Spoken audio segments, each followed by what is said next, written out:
Hi, my name is Josh Myers. I live out here on the West Coast and work as what I call an anxiety coach. Basically, I'm a life coach who works with people who have generalized anxiety disorders, panic attacks, and the like. My experience is a lot of personal experience with anxiety disorder in my own life, as well as a degree in psychology. So, I want to talk about something that seems pretty simple, but you might not think about: blood sugar. Turns out that if you let your blood sugar get really low, a chemical is released called cortisol. Cortisol has the ability to go to your liver and ask for blood sugar and get your blood sugar back to normal. What's important to remember about cortisol is it's the same chemical, one of three chemicals that are released in large quantities during an anxiety attack or when we're experiencing strong generalized anxiety. So, for those of us who struggle with anxiety, it's not a very good idea to let our blood sugar get low, but it's also something that's very easy to do. And again, it gets back to that cortisol.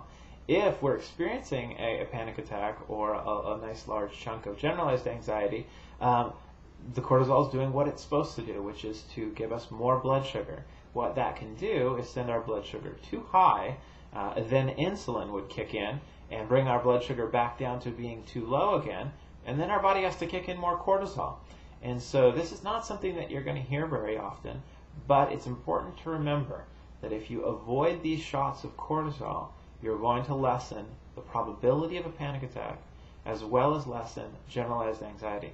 Many of the people who come to me struggling with generalized anxiety are basically, when we look at it closely, having a series of small panic attacks that are being triggered often by something as simple as blood sugar.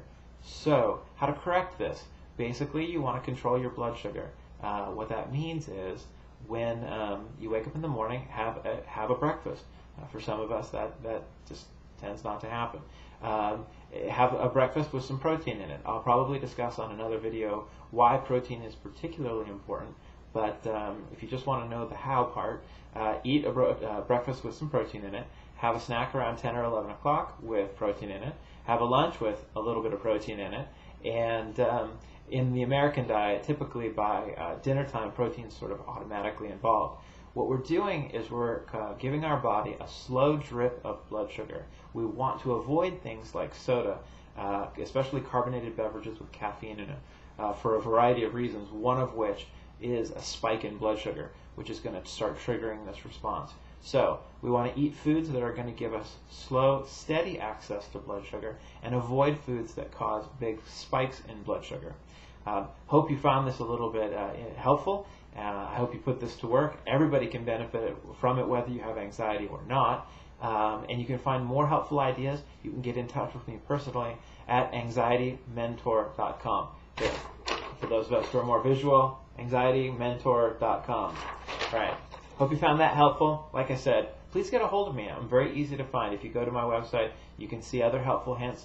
I have a huge audio library, a couple of newsletters with multiple articles in them. I'm going to continue to add to that. So anyways, check it out. And on that, if you want to, you can give me a call directly. Thanks.